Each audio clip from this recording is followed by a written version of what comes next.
Friends, मैं संदीप कुमार। आज perfect education Motihari YouTube channel पर आप लोग का स्वागत है। आज हम लोग पढ़ेंगे बौद्ध धर्म से रिलेटेड जितने भी क्वेश्चन सभी के बारे में आज चर्चा करेंगे। कौन कौन सा बौद्ध धर्म के जीवन काल में जितने संघर्ष काल क्या हुआ, कैसे हुए, क्या उपदेश दिए, प्रथम गुरु किसको माने, उनकी माता के नाम क्या थे, उनके पिता का नाम क्या था, सभी के बारे में क्या क्या करने वाले थे और बौद्ध धर्म को अपनाने वाले सभी के बारे में हम लोग चर्चा करेंगे, जो हर एग्जाम में 1 से 2 नंबर हर बार आता है। या बिहार पुलिस हो, चाहे दरोगा हो, चाहे रेलवे हो, चाहे एनटीपीसी हो, चाहे ग्रुप डी हो, चाहे बीपीएससी हो, इससे 1 या 2 नंबर इस टॉपिक से आता है। तो आज हम लोग कवर करेंगे इस टॉपिक को। टॉपिक का नाम है महात्मा बुद्ध या गौतम बुद्ध। तो आज चर्चा करेंगे। देखिए, बौद्ध धर्म या गौतम बुद्ध इसी को कहा जाता है। तो आगे हम लोग यह चर्चा करेंगे बौद्ध धर्म के संस्थापक कौन है। तो बौद्ध धर्म के संस्थापक कौन है? गौतम बुद्ध। ये भी बहुत बार क्वेश्चन पूछा हुआ है कि बौद्ध धर्म के संस्थापक या प्रवर्तक कहा जाता है। क्या कहा जाता है? प्रवर्तक। ये भी याद रखिएगा कि प्रवर्तक या संस्थापक कहेगा तो गौतम बुद्ध। कौन? गौतम बुद्ध। अब नेक्स्ट क्वेश्चन क्या है, आपको स्क्रीन पर भी दिखाई दे रहा होगा। इनका जन्म जो है 563 बीसी कपिल वस्तु लुम्बिनी नेपाल में। तो देखिए, इनका जन्म 563 बीसी में हुआ, लेकिन कहाँ हुआ? कपिल वस्तु के क्षेत्र में, लुम्बिनी में। कहाँ? लुम्बिनी में। कहाँ हुआ? लुम्बिनी में हुआ। लुम्बिनी में हुआ। जो लुम्बिनी कहाँ पड़ता है? नेपाल के तराइन में पड़ता है। किस क्षेत्र में? तो कपिल वस्तु के क्षेत्र में। ये आपसे पूछेगा किस क्षेत्र में, तो कपिल वस्तु के क्षेत्र में। आप पूछेगा लुम्बिनी में कहाँ, तो लुम्बिनी के तराइन नेपाल में। नेपाल में लुम्बिनी पड़ता है। अब नेक्स्ट क्वेश्चन की ओर चलते हैं। नेक्स्ट क्वेश्चन क्या है?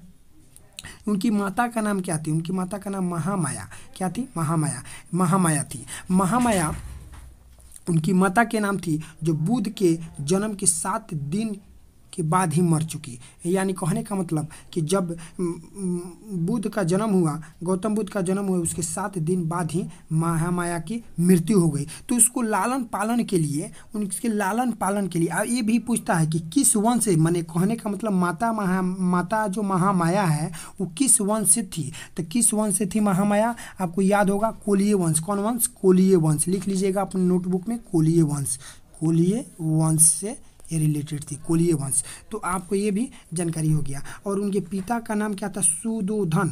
जो किस गण के मुखिया थे या राजा थे? शाक्य गण के। किस? शाक्य गण के। बहुत बार पूछा हुआ है। पिता किस गण के? सुदोधन जो थे शाक्य गण के। और महामाया किससे? कोलीय वंश के थी। कौन सा? कोलीय वंश। ये आपको याद रखना होगा। तो अब अपना कोई आगे की ओर बढ़ते हैं। इनके पिता के भी नाम जान गए, सुदोधन, जो शाक्य गण के मुखिया थे, इसके बारे में ही जान गए। अब देखिए, गौतम बुद्ध का लालन पालन के लिए जब उनकी माता महामाया यानी मृत्यु हो गई, डेथ कर गई, तो उसको लालन पालन के लिए गौतम बुद्ध के वो सुदोधन जो है अपनी सुदोधन एक विवाह किया लालन पालन के लिए गौतम बुद्ध का। उनका नाम क्या था? प्रजापति या गौतमी। तो प्रजापति गौतमी जो थी वो गौतम बुद्ध के क्या थी? मौसी थी। क्या थी? मौसी थी। यानी उन्हीं का बहन थी, जिनकी मृत्यु होगी उन्हीं का बहन थी प्रजापति गौतमी। फिर उन्हीं से विवाह किए गौतम बुद्ध का लालन पालन के लिए। कौन किया? सुदोधन जो क्या था? पिता का नाम उनका था। जो किस राजा के? तो शाक्य गण के मुखिया या राजा भी कह सकते हैं। अब नेक्स्ट बढ़ते हैं। नेक्स्ट क्या है, आपको स्क्रीन पर दिखाई दे रहा होगा। अब यहाँ आपको क्वेश्चन बनता है कि गौतम बुद्ध का बचपन का नाम क्या था। तो गौतम बुद्ध का बचपन का नाम सिद्धार्थ था। क्या था? सिद्धार्थ। ये अपने दिमाग में हमेशा रखे रहिएगा। कभी कभी पूछता है कि सिद्धार्थ क्या था? गौतम बुद्ध का बचपन का नाम था। उसके बाद आगे ये कि जब बुद्ध का विवाह 16 वर्ष की अवस्था में यशोधरा के साथ हुई। किसके साथ? यशोधरा के साथ हुई। तो आपको ये भी याद करना होगा कि कितने वर्ष में, उनको सबसे कम वर्ष में ही उनका विवाह हो गया। 16 वर्ष की ही उम्र में हो गया और यशोधरा के साथ हुआ। तो यशोधरा के साथ हुआ। तो यशोधरा भी क्या है? शाक्य गण। कौन सा? शाक्य गण के, शाक्य वंश से ही ये भी प्रचलित है। कौन सा? शाक्य। ये भी आपको याद रखना होगा। यशोधरा और उनके पिता यशोधरा इनके पिता नहीं, गौतम बुद्ध के पिता यानी सुदोधन। तो सुदोधन जो थे वो भी शाक्य से और यशोधरा भी शाक्य से थे। ये आप कंफ्यूज मत कीजिएगा, क्योंकि इनके ससुर और यशोधरा दोनों शाक्य से। और उनकी माता जो थी क्या चीज़ से थी? उनकी माता जो है आपको माता आपको एथी से होगी, कालवी से, किसे, कालवी से, किसे, कालवी से। तो ये आपको याद रखना होगा। क्वेश्चन पूछेगा कि उनकी यशोधरा जो उनकी बहू थी और पिता थे, दोनों किससे थे, शाक्य वंश से, और उनकी जो माता थी वो काली वंश से थे। ऐसे ही आपको याद रखना होगा। अब देखिए कि बुध का विवाह जब 16 वर्ष की आयु में हुआ तो यशोधरा के साथ, तो उनका पुत्र हुआ। उस पुत्र का नाम क्या रखा गया, राहुल रखा गया। क्या नाम रखा गया, राहुल रखा। तो ऐसे क्वेश्चन पूछता है कि गौतम बुद्ध का पुत्र का नाम क्या था, तो राहुल था। ये क्वेश्चन भी आप जान रहे हैं। फिर 29 वर्ष की अवस्था में आगे की ओर बढ़ते हैं। देखिए आपको भी दिखाई दे रहा होगा, कह रहा है कि 29 वर्ष की अवस्था में वो गृह त्याग दे दिए। यानी कहने का मतलब सब कोई सोया था तो गृह त्याग यानी घर से निकल पड़े। किससे, तो घोड़े से। ये भी पूछता है कि गृह त्याग किसका सिंबल है, तो घोड़ा का। ये भी आपको याद रखना होगा। गृह त्याग जो एक घटना हुई, महाभिनिष्क्रमण बहुत बार पूछा हुआ क्वेश्चन है कि गृह त्याग की घटना क्या कहलाती है। गृह त्याग की घटना महाभिनिष्क्रमण कहलाती है। महाभिनिष्क्रमण कहलाती है गृह त्याग की घटना। किसकी त्याग, गृह त्याग की घटना। अगला क्वेश्चन क्या है, आपको स्क्रीन पर दिखाई भी दे रहा होगा कि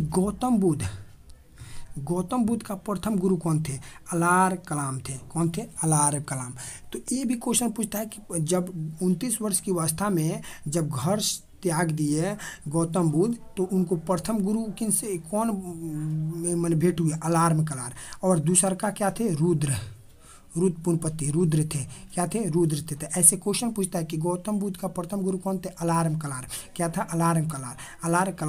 और बुद्ध किस क्षत्रिय कुल का था। अब ये भी क्वेश्चन पूछता है कभी कभी कि बुद्ध जो किस क्षत्रिय कुल था। आपको ये बात आपको तो बताया है कि बुद्ध जो है, बुद्ध ये शाक्य और उनकी बहू जो थी ये शाक्य कुल की थी। और उनकी जो एक पत्नी थी महामाया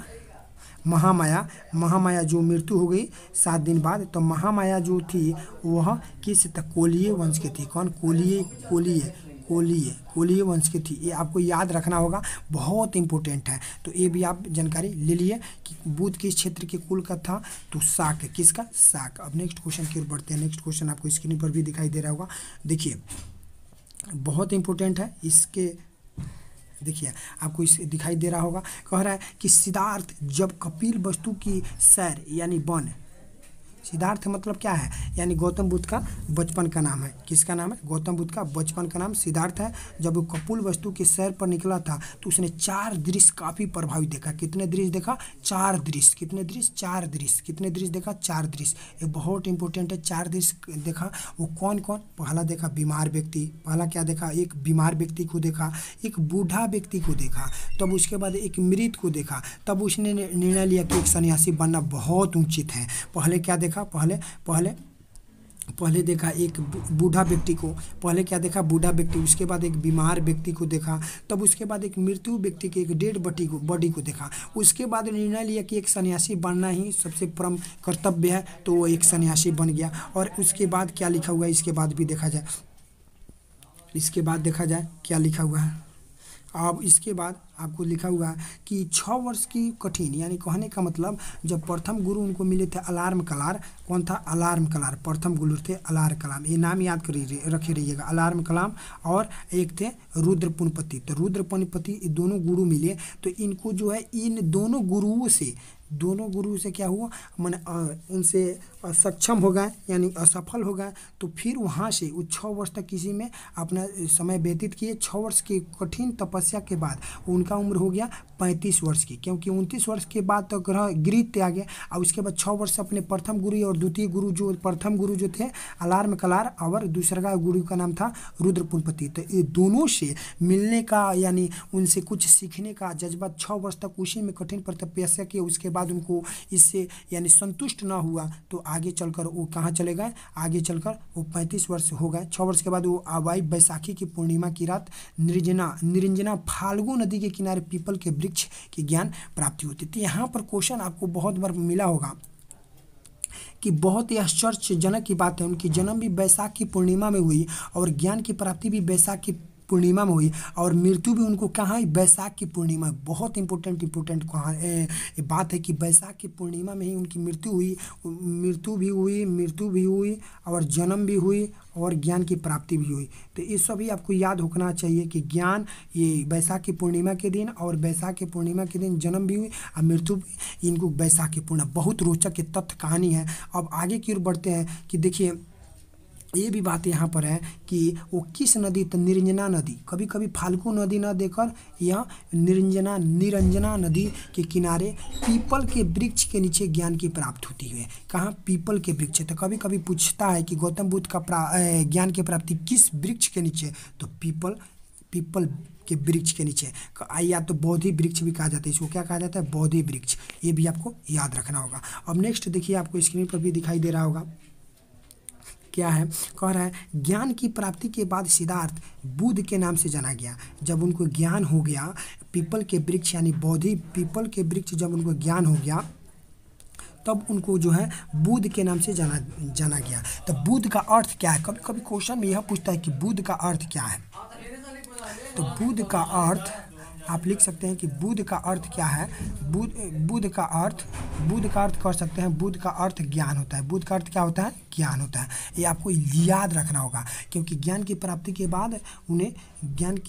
बाद सिद्धार्थ को क्या कहा गया, बुद्ध के नाम से जाना गया। अब नेक्स्ट क्वेश्चन क्या है, अब देखिए जब उन्हें ज्ञान कहाँ प्राप्त हुआ, तो इनको ज्ञान जो है बिहार की गया में यानी बौद्ध गया के नाम से जाना जाता है। इन्हीं के स्थान पर इनको प्राप्त हुआ। वो कहाँ, तो बिहार की बौद्ध गया में। कहाँ, बिहार की गया में एक बौद्ध गया है, वहीं पर बुद्ध को प्राप्त हुआ ज्ञान के किसके पेड़ के नीचे, तो पीपल के पेड़ के नीचे या बोधि वृक्ष भी इसको कहा जाता है। इन्हीं के नीचे इनको प्राप्त हुआ। अब नेक्स्ट क्वेश्चन क्या है, इसके बारे में थोड़ा सा देखा जाए, चर्चा किया जाए। देखिए आपको ये भी दिखाई दे रहा होगा, क्वेश्चन क्या कह रहा है, आपके स्क्रीन पर भी दिखाई दे रहा है कि बुद्ध ने अपना प्रथम उद्यम सारानाथ में क्या, गृह त्याग की घटना को क्या कहा जाता है, परिभिनिष्क्रमण। ये बहुत बार पूछा गया है, बार बार कह रहे हैं इसको, परिभिनिष्क्रमण। क्या, परिभिनिष्क्रमण। तो निष्क्रमण जो है आपको 21 में पूछा गया है गृह त्याग की घटना को, और गृह त्याग की घटना को परिभिनिष्क्रमण। और प्रथम उपदेश किसको दिया गया, प्रथम उपदेश सारनाथ को दिया गया, सारनाथ को जो इसको ऋषिपत्तम में दिया गया। तो कभी कभी पूछता है कि बुद्ध ने अपना प्रथम उपदेश दिया, इस घटना को क्या कहा जाता है, ऋषिपत्तम। याद रखे रहिएगा। अब प्रथम उपदेश कहाँ दिया, सारनाथ में दिया गया। बुद्ध का प्रथम उपदेश जो है धर्मचक्र प्रवर्तन कहलाया।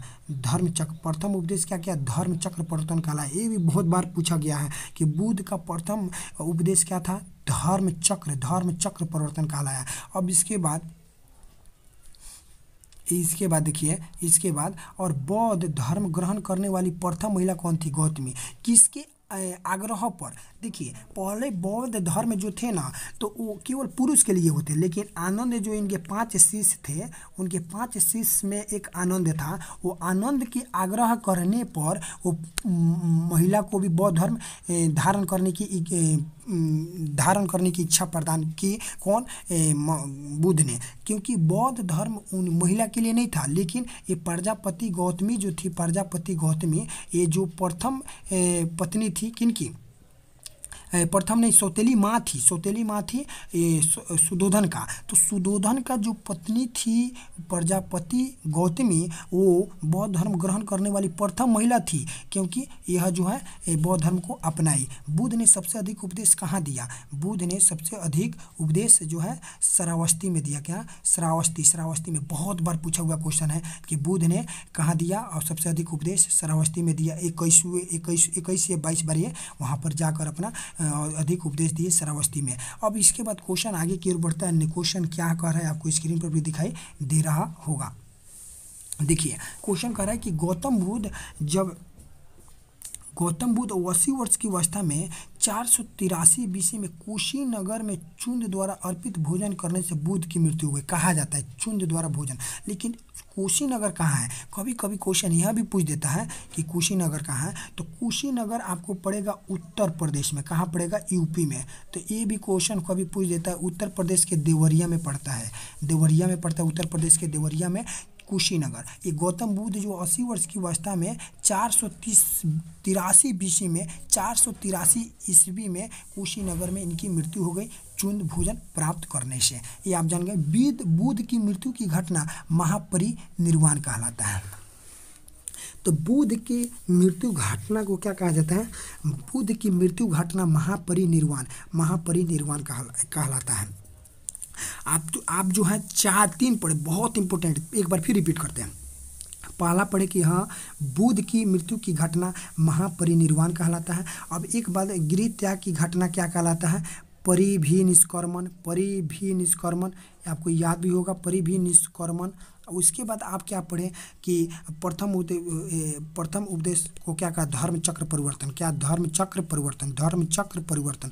ये बात आप याद रखे रहिएगा। तो पहला गृह त्याग जो परिभिनिष्क्रमण, उसके बाद प्रथम उपदेश की घटना को धर्म चक्र परिवर्तन, और इसके बाद क्या रखिएगा? बुद्ध की मृत्यु की घटना महापरिनिर्वाण कहलाता है। ये बात आप ध्यान में रखे रहिएगा। अब आगे बढ़ते हैं। देखिए आगे आपको स्क्रीन पर भी दिखाई दे रहा होगा। देखिए पहले बात यह ध्यान में रखा रहना चाहिए कि जैसे आपको ये भी बात ध्यान में रखना चाहिए कि जैसे यहाँ पर देखिए, अगर आपको संगतियाँ कितनी थी, सभा कितनी थी, बुद्ध की जब मृत्यु हो गई, बुद्ध की मृत्यु हो गई, किसकी मृत्यु हो गई? बुद्ध की मृत्यु हो गई।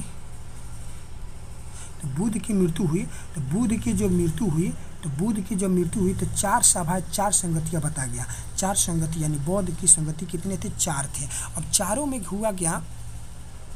आपको याद होगा कि प्रथम बौद्ध संगति जो है 483 BC में हुई है। कितने हुई? 483 में। और यहाँ भी ध्यान में रखे रहिएगा, आपको ये बात बताते हैं कि पहला जो आपको संगति जो है, पहला संगति 483 में हुई, और दूसरा का जो है आपको 483 में हुई। पहला संगति 483 BC में हुई। कब हुई? 483। और 21 स्थान से तो राजगृह किस? राजगृह जो बिहार के 3, ये प्रथम राजधानी था। बिहार का प्रथम राजधानी कौन था? राजगृह था। ये क्वेश्चन बहुत बार पूछा गया है कि बिहार के प्रथम राजगृह कौन था? प्रथम राजधानी था बिहार के, राजगृह था। और उसका अध्यक्ष जो थे महाकश्यप उपाली थे। तो कभी कभी ऐसे क्वेश्चन पूछता है, आपको ध्यान में रखना होगा किसके शासनकाल, यानी राजा कौन थे उस समय? तो राजा कौन थे? अजातशत्रु। तो राजा कौन थे? अजातशत्रु। और यहाँ पर देखिए प्रथम बौद्ध संगति कैसे याद रखना है, बहुत इंपॉर्टेंट है। चारों संगतियाँ बहुत इंपॉर्टेंट है, इसे बहुत बार क्वेश्चन पूछता है। इनकी समय पूछता है 483, स्थान कहाँ? राजगृह। जो राजगृह बिहार में है, तो बिहार में 3 राजा है, जैसे प्रथम, द्वितीय और तृतीय जो संगतियाँ हैं ये बिहार में हुई। और चौथा जो संगतियाँ है कुंडलवन के, ये आपको जम्मू कश्मीर में हुई। तो कभी कभी चौथा संगतियाँ जो है कुंडलवन में है, तो इसके बारे में बाद में पूछेंगे। प्रथम और द्वितीय और तृतीय बिहार की राजधानी जो बदलते गया, प्रथम, दूसरा, तीसरा, इस प्रकार ये बदलते गया। और अंत में अभी पाटलिपुत्र है, तो तीसरा संगति में आए बिहार की राजधानी पाटलिपुत्र है कि नहीं, तो तृतीय संगति में बात बताया गया। तो ये बात आपको समझाने का हम प्रयास कर रहे हैं कि अगर प्रथम बौद्ध संगति 483 BC में, और स्थान राजगृह अध्यक्ष जो महाकश्यप उपाली थे, और शासन काल यानी राजा उस समय कौन थे? अजातशत्रु। नेक्स्ट की ओर बढ़ते हैं। नेक्स्ट क्या कह रहा है? देखिए नेक्स्ट कह रहा है, आपको स्क्रीन पर दिखाई दे रहा होगा, द्वितीय बौद्ध संगति क्या है? 383 BC। कौन सा? 383 BC। स्थान कहाँ था? वैशाली बिहार की द्वितीय राजधानी हुई। सेकेंड राजधानी कहाँ हुई? सेकेंड राजधानी बिहार के ये थी वैशाली, बना था 383 ईसा पूर्व में। और अध्यक्ष कौन था? सभाकामी। अध्यक्ष कौन था? सभाकामी। और राजा कौन था? कालाशोक। ऐसे याद करना है ताकि आपको याद हो। अब इसके बाद आपको पढ़ना क्या है? इसके बाद आपको पढ़ना है तृतीय संगति। बौद्ध की तृतीय संगति क्या थी, इसके बारे में हम चर्चा करेंगे। देखिए तृतीय संगति क्या थी? तृतीय संगति उनका समय 200, देखिए कभी कभी किसी किसी बुक में देखिएगा 247 दिया रहता है, कभी कभी 252 दिया रहता है, यानी इसी के आसपास। तो आपको 2 मिले आसपास 247 ईसा पूर्व, यानी कहाँ, तो उस समय बिहार का थर्ड राजधानी कौन बना, पाटलिपुत्र, जो अभी भी है 247 ईसा पूर्व या 252 या 255 जो भी कहें, लेकिन इसी के आसपास रहता है, लेकिन 247 सटीक रहेगा।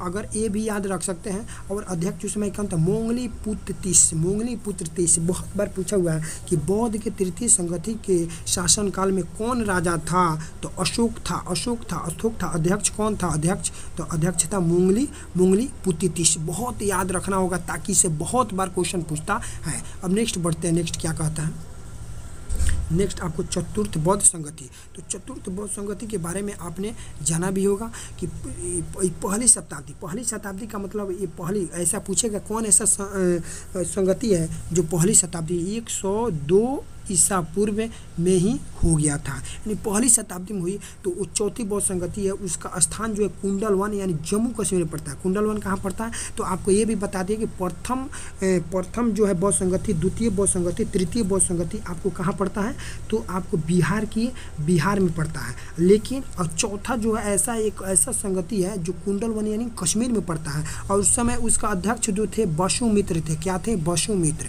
तो कभी कभी पूछता है कि वसुमित्र क्या थे, तो अध्यक्ष थे चौथे संगति का, चौथे बौद्ध संगति का। अश्वघोष क्या थे, उपाध्यक्ष थे। क्या थे, उपाध्यक्ष थे।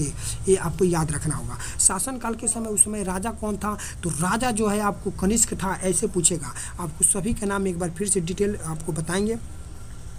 चतुर्थ बौद्ध संगति के बाद बौद्ध धर्म 2 भागों में बट गया। कितने भागों में बट गया, बौद्ध धर्म हीनयान, महायान। तो देखिए चौथी बौद्ध संगति में ही कुछ इनका जो आपको मेन पॉइंट था, मुख्य बातें हैं कि किस संगति में आपको, तो चौथा बौद्ध संगति में बौद्ध धर्म 2 भागों में बटा, हीनयान, महायान। हीनयान या महायान, किस यान, हीनयान या महायान। आपको चतुर्थ बौद्ध संगति में धर्म कितने भागों में, बौद्ध धर्म 2 भागों में बट गया। अब देखिए ये क्या क्या बटा, कैसे बटा, तो देखिए ये भी क्वेश्चन पूछा, जहाँ से इंपोर्टेंट क्वेश्चन आता है कि बुद्ध के मध्यम मार्ग को सबसे उत्तम बताया गया। मध्यम मार्ग को क्या क्या बताया गया, मध्यम मार्ग को सबसे उत्तम बताया गया। बौद्ध के पूजा स्थल को क्या कहा जाता है, देखिए आपको यह भी बात ध्यान में रखना होगा। जैसे आपको याद ही होगा कि बौद्ध के पूजा स्थल, जैसे मान लीजिए कि ऐसे टीला बनाया गया ना, यहाँ जो है पूजा स्थल को चैत्य कहा गया। क्या कहा गया, चैत्य। और मृत्यु जो होती थी, तो बौद्ध धर्म के अवशेष कहाँ प्राप्त होती थी, स्तूप में। कहाँ, स्तूप में। स्तूप का मतलब होता है मृत्यु का अवशेष कहाँ प्राप्त हुआ, बौद्ध धर्म के स्तूप में। और चैत्य का मतलब हो गया पूजा स्थल। तो आपको ये भी बात आपको याद रखना होगा। तो यहाँ पर लिखा भी गया है कि बौद्ध के पूजा स्थल को क्या कहा जाता है, चैत्य। और बौद्ध धर्म के लिए विख्यात विक्रमशिला विश्वविद्यालय की स्थापना, आप देखिए यहाँ आपको दिखाई भी दे रहा होगा। आगे बढ़ाते हैं पेज को, देखिए को बौद्ध धर्म के लिए विख्यात विक्रमशिला विश्वविद्यालय की स्थापना धर्मपाल मनबीत। देखिए आपको ये बात बताया कि बौद्ध धर्म के लिए विख्यात विक्रमशिला विश्वविद्यालय की स्थापना किसने किया, धर्मपाल। सबसे बड़ा बौद्ध स्तूप कहाँ है, सबसे बड़ा बौद्ध स्तूप आपको सांची में पड़े, सांची है सबसे बड़ा बौद्ध स्तूप, जो कहाँ पड़ता है, मध्य प्रदेश यानी एमपी में पड़ता है। ये भी आपको बुद्ध, देखिए आपको ये भी बात बताए थे कि जैसे आपको ये भी बात बताए थे आपको कि बुद्ध जब घर से रात में सभी सोया था तभी निकला, तो किसका प्रतीक है, कि तब हम नहीं बोले कि घोड़ा से निकला था, किससे, घोड़ा से निकला था। तो इसका क्या है, बुद्ध गृह त्याग का प्रतीक क्या था, घोड़ा था। ये बात आपको याद भी रखना चाहिए। और आगे बढ़ते हैं, देखिए आगे आपको स्क्रीन पर भी दिखाई दे रहा होगा। आगे देखिए आगे क्या लिखा हुआ है कि बौद्ध धर्म का पवित्र क्या था। देखिए पिटक क्या है, बौद्ध का पवित्र ग्रंथ कौन है, 3 है। पिटक का अर्थ होता है 3 टुकड़ी वाला, मैंने त्रिपिटक का मतलब क्या होता है, 3 टुकड़ी। क्या होता है, 3 टुकड़ी। तो ये आपको याद होना चाहिए। पिटक का मतलब क्या होता है, टुकड़ी। तो बौद्ध का पवित्र ग्रंथ पिटक का अर्थ होता है टुकड़ी। मैंने पिटक, बौद्ध का पवित्र ग्रंथ कितने हैं, तो 3 है। कितने हैं, तो 3 है। आपको याद रखना चाहिए। और आगे बढ़ते हैं, देखिए क्या है। अब यहाँ देखिए आपको ये भी बात बता दें कि देखिए जो पिटक है बौद्ध ग्रंथ की कितने पिटक हैं, तो 3 पिटक हैं कि नहीं। तो देखिए पहली जो पिटक की रचना जो तीनों पिटक में क्या किया, पाली भाषा में। बहुत बार पूछा गया कि जो ग्रंथ है बौद्ध ग्रंथ के, बौद्ध धर्म के ग्रंथ जो है 3 पिटक है, तो पिटक में जो है त्रिपिटक में किस भाषा का यूज किया गया, तो पाली भाषा का यूज किया गया। किस भाषा का, पाली भाषा का यूज किया गया। और पाली भाषा के बाद जो है दूसरे बाद पूछेगा तो बाद में क्या डालिएगा, संस्कृत। लेकिन पहले पूछेगा किस भाषा का, तो पाली भाषा। बाद में कहेगा कि पिटक की रचना पाली भाषा के बाद किस में की गई, तो संस्कृत में की गई। किस में की गई, संस्कृत में की गई। तो आपको याद रखना भी होगा कि संस्कृत में की गई। अब आगे बढ़ते हैं। देखिए इसमें 3 पिटक होते हैं, तो 3 पिटक में देखिए आपको सामने है कि सूत पिटक, विनय पिटक, अभिधम पिटक। याद रखिएगा कि बौद्ध धर्म के ग्रंथ कितने हैं, 3 पिटक में सूत पिटक, विनय पिटक, अभिधम पिटक। सूत पिटक का मतलब क्या समझते हैं, विनय पिटक का मतलब देखिए सूत का होता क्या है, ये जो है आपको नियमों का संग्रह है। बौद्ध धर्म के गौतम बुद्ध यानी बौद्ध धर्म के शिक्षाओं यानी नियम, आपको उपदेशों का इसमें संग्रह है। किसका है, उपदेशों का या नियमों का संग्रह कह सकते हैं। क्या कह सकते हैं, नियमों का संग्रह है, उपदेशों या नियमों का संग्रह है। अब विनय पिटक का मतलब क्या होते हैं, विनय माने आचरण संबंधी, बौद्ध भिक्षुओं के लिए आचरण संबंधी। इसमें आप कह सकते हैं जैसे उपदेशों का, इसमें उपदेशों का, विनय माने उपदेशों का। और इसमें अभिधम पिटक में बौद्ध में दार्शनिक व्याख्या की गई। किसकी है, दार्शनिक व्याख्या की गई है। तो उपदेशों का है, इसमें उसके शिक्षणों का यानी शिक्षक के नियमों का संग्रह है। तो आपको ऐसे याद करना, फिर से बताएं, इसमें शिक्षक के नियम सूत पिटक, विनय पिटक में उसके आचरण संबंधी नियम है, और अभिधम पिटक में उसकी दार्शनिक की व्याख्या की गई है। अब देखिए नेक्स्ट आगे फिर बढ़ते हैं। देखिए 3 पिटक 3 पिटक से मिलकर बना है। ये बात आपको भी समझा दी है कि 3 पिटक जो है आपको, एक मिनट थोड़ा सा आगे बढ़ाने दीजिए। देखिए थोड़ा सा पेज देखिए, यहाँ पर आइए, थोड़ा सा मिस्टेक हो गया, 1 मिनट थोड़ा सा।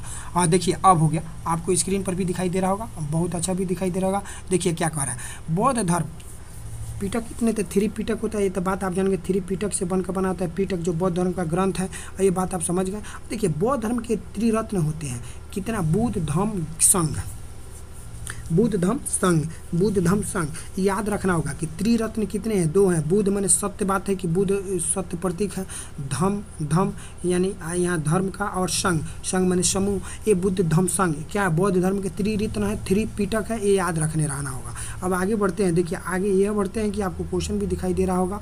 क्वेश्चन क्या कह रहा है आपको स्क्रीन पर, देखिए जन्म। तो देखिए जब बौद्ध धर्म यानी बौद्ध धर्म में जब महामाया के गर्भ से एक बच्चे पैदा हुआ, उनका नाम क्या था, गौतम बुद्ध, जो कमल एवं साण का प्रतीक होता कैसे है, तो कमल देखिए जब उनका जन्म हुआ तो उनके पैरों द्वारा स्पर्श किया गया 7 कमल के पत्तों पर। तो 7 कमल पर उनके पैरों द्वारा स्पर्श किया गया, इसीलिए उनको कमल कहा गया। तो ये बात आपको ध्यान में रखे रहना होगा कि इनको क्या किया गया, कमल कहा गया। तो इसलिए जन्म के समय कमल एवं सांड था। और गृह त्याग माने घोड़ा, ज्ञान की प्राप्ति उनके पीपल या बोधि वृक्ष, ये भी बात बता दिए हैं। और निर्वाण का प्रतीक क्या है, पद चिन्ह।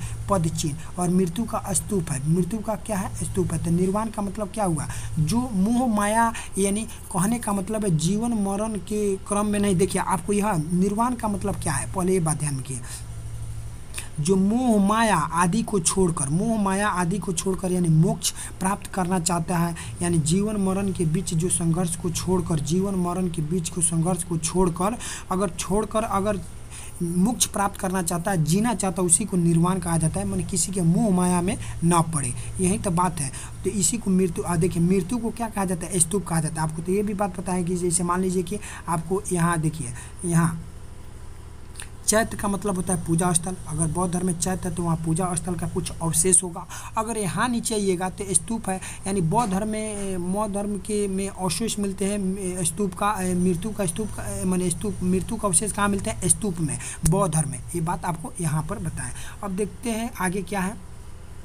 आगे आपको स्क्रीन पर भी दिखाई दे रहा होगा। बहुत मेहनत लगा है। प्लीज़ आप दोस्तों में शेयर और लाइक करना ना भूलें, ताकि अपना भी मेरा भी मनोबल बढ़ते रहे। और दोस्तों में सब्सक्राइब करना ना भूलें, ताकि आपको ये वीडियो अच्छा लगे तो सभी जगह शेयर कर दें, ताकि बहुत मेहनत लगता है एक एक पॉइंट को लिखकर आपको समझाने में और तरीक़ा से इसको टाइपिंग करने में बहुत मेहनत लगता है। प्लीज़ आप दोस्तों में शेयर और ना भूलें। और सबसे बेस्ट टॉपिक है, और इसी प्रकार आपको जैन धर्म का भी लेकर आएंगे, तो आपको घबराने की कोई दिक्कत नहीं है। आप चिंतित होकर जब आपका एग्जाम हो तो उस एग्जाम के समय इसको जरूर देखें। तो चलते हैं अपने टॉपिक की ओर। देखिए टॉपिक क्या है, बौद्ध धर्म में पुनर्जन्म की मान्यता है। बौद्ध धर्म में क्या है, पुनर्जन्म की मान्यता है। पुनर्जन्म की मान्यता है कि नहीं बौद्ध धर्म में है। ये बात आपको क्वेश्चन पूछता है कि क्योंकि जातक कथा से ली गई है। कहाँ से लिए गए, जातक कथा। जातक कथा क्या होता है, तो जातक माने जात कहता है, पुनर्जन्म ऐसा नहीं है। जातक कथा का मतलब पुनर्जन्म, तो जातक कथा से लिए गया पुनर्जन्म, तो आपको याद भी होना बौद्ध धर्म में पुनर्जन्म की मान्यता है। अब देखिए बौद्ध की सबसे पवित्र त्यौहार क्या है, बैसाखी पूर्णिमा। ये रोचक की बात थी कि उनकी जीवन मरण और ज्ञान की प्राप्ति जो है बैसाखी पूर्णिमा में हुई, जिसे बुद्ध पूर्णिमा के नाम से भी जाना जाता है। देखिए बुद्ध पूर्णिमा के नाम से भी जाना जाता है क्योंकि बुद्ध का पूर्णिमा के नाम से जाना जाता है बैसाखी पूर्णिमा को।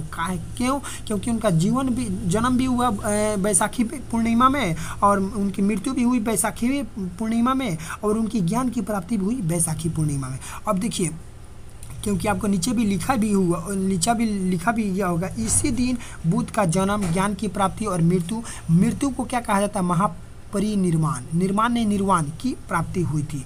बुद्ध का अर्थ क्या होता है, आपको बात बताएं कि बुद्ध का अर्थ, जब बुद्ध पीपल के वृक्ष के नीचे उनकी ज्ञान प्राप्त हुई, तो उस समय बुद्ध को यानी गौतम बुद्ध सिद्धार्थ को बुद्ध का नाम दे दिया गया। इसी का मतलब बुद्ध का अर्थ क्या होता है, ज्ञान। बुद्ध का अर्थ क्या होता है, ज्ञान। बुद्ध का अर्थ क्या होता है, ज्ञान। तो ये भी बात आपको अच्छी तरह से समझ आ गई होगी। अब आगे देखते हैं क्या है आपके सामने। देखिए लास्ट है। अब यहाँ पर आपको बुद्ध का अर्थ क्या होता है, ज्ञान। गौतम बुद्ध को एशिया का ज्योतिपुंज भी कहा जाता है, लाइट ऑफ एशिया। तो ये बात बताइए कि गौतम बुद्ध को एशिया का ज्योतिपुंज भी कहा जाता है। ये बहुत बार पूछा हुआ क्वेश्चन है। देखिए आपको यही भी बात बता दें कि चौथी बौद्ध संगति में यहीं पर समझ लीजिए। देखिए लिखा हुआ था, चौथी बौद्ध संगति में आपको मुख्य तथ्य था कि बौद्ध धर्म दो भागों में बट गया। कौन कौन, तो बौद्ध धर्म दो भागों में बट गया, महायान और हीनयान। तो हीनयान और महायान। तो हीन का मतलब क्या होता है, जो कुछ नहीं करता है, यानी कहने का मतलब देवी देवताओं पर विश्वास नहीं करता हो। क्या करता हो, देवी देवताओं पर विश्वास नहीं करता हो। लेकिन महायान जो है ये देवी देवताओं का में विश्वास करता है महायान। हीनयान अपने पर अपने कर्म के अनुसार इसको कहता है कि अपने कर्म के अनुसार जो भी काम किया जाएगा उसी को मानता था हीनयान। अब यहाँ बताया कि हीनयान और महायान में यही अंतर है। और यहाँ भी बात है कि हीनयान, अब उसके बाद जो है तो महायान में देवी देवताओं की पूजा होती थी महायान में। तो महायान में सबसे ज़्यादा जो है कंधार शैली, आपका नाम सुने होंगे कंधार शैली। तो कंधार में सबसे ज़्यादा मूर्ति बनाई जाती थी। तो क्वेश्चन पूछता है कि कंधार जो है किससे रिलेटेड है, किस धर्म से, तो बौद्ध धर्म। कंधार किससे, तो बौद्ध धर्म में। बहुत बार पूछा हुआ है बौद्ध धर्म। और ऐसे बार और अगर पूछेगा मथुरा किससे, तो मथुरा जैन धर्म। ये भी आपको बताएंगे, मथुरा जैन धर्म। तो चलते हैं अपने टॉपिक की ओर। टॉपिक आपका समाप्ति हो गया। बहुत अच्छा भी लगा होगा। अगर ये बहुत अच्छा लगा हो तो दोस्तों में शेयर और लाइक करना ना भूलें। मेरा भी मनोबल आगे बढ़ाते रहें, ताकि ज़्यादा सब्सक्राइब हो, ताकि हम भी लाइव आएँ और लाइव के साथ साथ आप भी आनंद लेते रहें। और ऐसी वीडियो आपके लिए टॉपिक बाय टॉपिक आपको 1 से 2 दिन के अंदर फिर जैन धर्म के बारे में सभी रिलेटेड इसी प्रकार आपको टाइपिंग कराकर सभी के बारे में अच्छी तरह से जानकारी देते रहेंगे, ताकि आपको कोई कठिनाई ना हो। तो चलते हैं। तो थैंक यू, आपका दिन शुभ हो। और ऐसे तैयारी NTPC जिनका एग्जाम नहीं हुआ है, प्लीज़ अपना तैयारी इसी के थ्रू और इससे एक बार जरूर पढ़े, ताकि आपको एग्जाम में जाने के बाद इसको एक भी नंबर इससे ना छूटे। तो ये बात हम उम्मीद करते होंगे कि बहुत अच्छा समझ आएगा। थैंक यू, आपका दिन शुभ हो।